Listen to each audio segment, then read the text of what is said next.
Last class में ये question हम लोग सॉल्व कर रहे थे, e by m ratio between electron and proton. तो फर्स्ट इलेक्ट्रॉन ले लिए, देन प्रोटॉन ले लिए।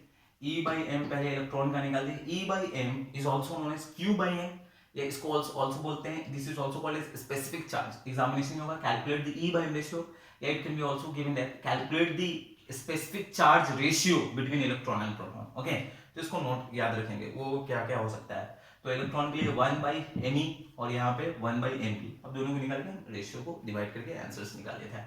Always calculate with relative values, never put the SI value या CGS value. CGS value SI value put करोगे, सपोज यहाँ पे 1.6 ना, कैलकुलेशंस बहुत लेंथी हो जाएंगे, तो always put the SI relative values. Okay, next अभी देखो, calculate the e by m ratio. Questions को थोड़ा चेंज करते हैं, between alpha particle and proton. E by m ratio between alpha particle and proton. तो पहले कौन लिखा है? अल्फा लिखा है। तो कैसे क्वेश्चंस को कैसे करना क्या है, ऐसा तो एक दो क्वेश्चंस करने के बाद it will B solved in few seconds, बिना देखे आराम से सॉल्व कर सकते हो। लेकिन एक दो क्वेश्चंस को प्रॉपर वे में सॉल्व करो, ताकि कॉन्फिडेंस जब हो जाए तो फिर उसको आसानी से सॉल्व कर सको। तो He2+ जो पहले लिखा उसको लिख दो, यहाँ पे प्रोटॉन एक तरफ लिख दो। इसका E बाई एम वैल्यू कितना है, तो इसका रिलेटिव चार्ज कितना है? इट्स 2 और mass of alpha is m alpha. इसका रिलेटिव E बाई एम क्या होगा, तो इसका रिलेटिव चार्ज कितना है? 1, एंड इसके लिए प्रोटॉन का मास mp। अब दोनों का रेशियो निकालना है, तो रेशियो E बाई एम, तो पहले इसका अल्फा का E बाई एम कितना हो गया? 2 बाई एम अल्फा। प्रोटॉन का E बाई एम कितना हो गया? 1 बाई mp। तो फर्स्ट अल्फा दिया है, तो पहले अल्फा का वैल्यू लिख देंगे, रेशियो निकालेंगे 2 बाई एम अल्फा डिवाइडेड, ऐसे करके लिख सकते हैं, या मैं ऐसे करके लिखा करता हूँ, तो 1 बाई mp हो गया। ओके, तो it will be 2 by m alpha into mp by 1. Now it can be written as 2 by 2 mp by में m alpha, और m alpha और mp में हमें रिलेशन पता है। m alpha as we know that m alpha equals to 4 mp, ये portion होता है, तो इसको यहाँ से पुट कर देंगे, तो ये 2 mp by में 4 mp। ओके, तो mp mp कैंसिल हो जाएगा, ये पोर्शन कैंसिल, ये 2 और ये 4 कैंसिल, इट इज 1 बाई 2, यानी 1:2 हो गया। इट इज 1:2 हो गया।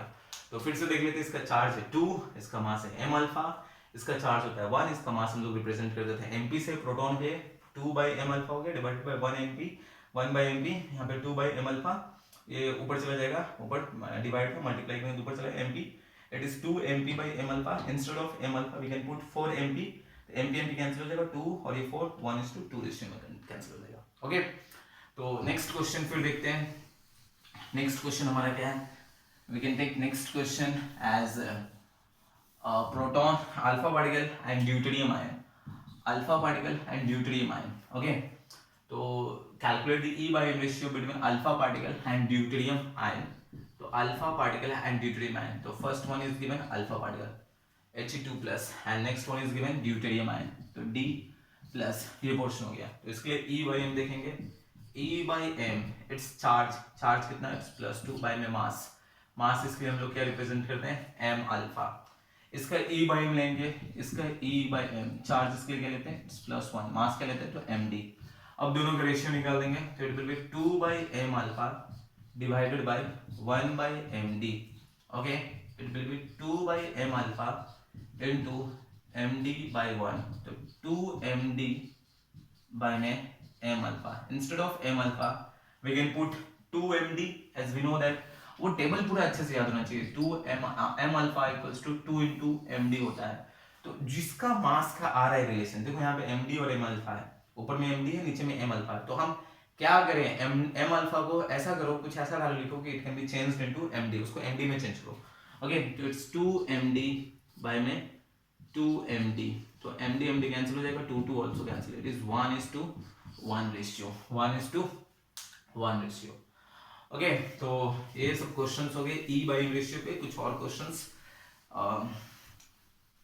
ऐसे एक और क्वेश्चंस में कर दे रहा हूँ, between proton and deuterium ion, between proton and deuterium ion, e by m ratio between proton and deuterium ion. तो प्रोटॉन एंड ड्यूटेरियम आयन में देखते हैं, तो first one is proton, second one is deuterium ion.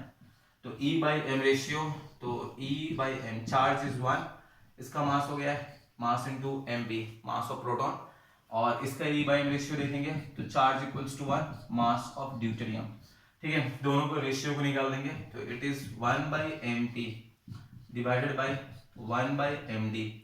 अभी 1 by m p into m d by 1, it is m d by में m p. अब m d और m p में relation पता है, m d equals to 2 into mass of proton, तो 2 into mass of proton by में m P, तो M P cancel हो जाएगा, इट्स 2 बाई 1 मीन्स व्हाट 2:1। ये पोर्शन हो गया। ओके, तो ये क्वेश्चन हो गया, तो इसको अच्छे से नोट कर लेंगे सारा क्वेश्चंस। नेक्स्ट देखो, नेक्स्ट क्वेश्चंस और क्या हो सकते हैं, इस टाइप का हो सकता है क्वेश्चंस अरेंज करने के लिए। देखो क्वेश्चन नेक्स्ट क्या है, अरेंज द फॉलोइंग, लिख लेना इसको, following particles in decreasing order of E by M ratio. Arrange the following particles in decreasing order of their E by M ratio. It's proton, neutron, electron and alpha particle. Proton, neutron, electron and alpha particle. We have to arrange the following particles in decreasing order of their E by M ratio. मतलब decreasing order मतलब क्या है, सबसे पहले बड़ा वाला value होगा, सबसे बिगेस्ट वैल्यू, देन उससे छोटा स्मॉलेस्ट वैल्यू, उससे थोड़ा स्मॉलर, फिर स्मॉलर, फिर स्मॉलर, सबसे लास्ट में कौन सा आएगा, सबसे स्मॉलेस्ट वैल्यू। तो ऐसे कैलकुलेट करना होता है। तो चलो इसको पहले हम अरेंज करना होता है उस टाइप के, तो अभी हम इसको अरेंज करते हैं। पहले इसको तो निकालना पड़ेगा, कैलकुलेट करना। तो फर्स्ट पार्टिकल इज प्रोटॉन, अभी देखो इसको ऐसे बना लिया करो। Second one is neutron, neutron के लिए ई बाई एम वैल्यू कितना होगा, जल्दी से ना आंसर मेरे को, what is the e by M value of neutron. Neutron के लिए ई बाई एम वैल्यू कितना होगा, इट विल बी 0 क्योंकि neutron is a chargeless. E by m, अगर हम इसका E by m निकाले तो इट इज 1 by इसका मास कितना होता है mp, ये तो 0 हो जाएगा क्योंकि इसका चार्ज 0 होता है, 0 by समथिंग इज 0। इसका electron mass 1 by me, it is 2 by, अब 2 by it's m alpha. Okay, तो ये 1 by mp आ गया, this is 1 0, it's 1 by me आ गया, ये 2 by m अल्फा हो गया। अब कैसे क्या करेंगे, तो ऊपर में तो ठीक है इट्स इंटीजर, न्यूमरेटर में तो इंटीजर है बट नीचे में वेरिएबल है। यहाँ पे मास ऑफ प्रोटॉन है, यहाँ पे मास ऑफ इलेक्ट्रॉन है, यहाँ पे मास ऑफ अल्फा है। अब क्या करेंगे, इनको ऐसा कुछ अरेंज करेंगे कि सारे जो पार्टिकल्स है, सारे पार्टिकल्स का मास एक ही पार्टिकल के रेंज में, एक ही पार्टिकल के ऑर्डर में आ जाए, either it comes in mass of electron या प्रोटॉन या अल्फा। तो इट इज इजियर, सारे पार्टिकल्स को we can convert into the mass of electron. तो इसको हम ऐसे लिख सकते हैं, it can be written as 1 by 1837 times mass of electron. ये तो पोर्शन 0 हो गया, ये तो 1 by me ही है, and it can be written as 2 by, instead of mass of alpha हम उसको इलेक्ट्रॉन के टर्म्स में मास लिख सकते हैं, तो it can be 7348 mass of electron। अच्छा, फर्दर यहाँ पे कैंसिल हो सकता है, तो ये पोर्शन कैंसिल हो जाएगा, तो it can be written as 1 by 3674 me। तो अब देखो, अब सेम आ रहा है, यहाँ पे भी 1 by 1837 me, ये तो 0 है, ये 1 by me है, this one is 1 by 3674 me। अब इसको मैंने अरेंज कर दिया है, सारा चीज, सारे का वैल्यूज निकाल चुका हूं। अब इसको अरेंज करना है डिक्रीजिंग ऑर्डर में। तो highest E by M value जो हाईएस्ट है वो किसके लिए है, तो अभी जस्ट एक चीज तो तुम लोग को पता होगा, मैथ्स 1/2 ज्यादा होता है या 1/8 ज्यादा होता है, 1/2 इज ग्रेटर या 1/8, तो इट्स 1/2। जिसका न्यूमरेटर, सॉरी जिसका डिनोमिनेटर में ऊपर वाला अगर न्यूमरेटर सेम है और डिनोमिनेटर में छोटा वैल्यू होता है, तो वो होल वैल्यू लार्जर होता है देन द अदर वन। तो दिस 1/2 इज ग्रेटर देन 1/8। तो exactly in the same manner 1 by 1837 है, ये me तो सब में कांस्टेंट है, ये 1/1 हो जाएगा, यहाँ पे 1/1, दिस इज 1 by 3674 me, जिसमें सबसे जो बिगेस्ट वैल्यू है, लार्जेस्ट वैल्यू है, दैट फॉर इलेक्ट्रॉन।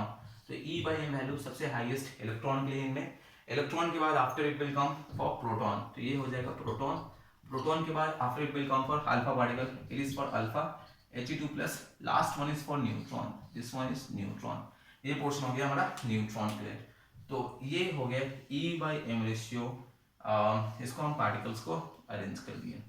तो दिस इज द पोर्शन, तो इसको यहाँ तक प्रैक्टिस करो, इसके बेसिस पे और भी बहुत सारे क्वेश्चंस है जो मैं असाइनमेंट्स में सेंड कर दूंगा।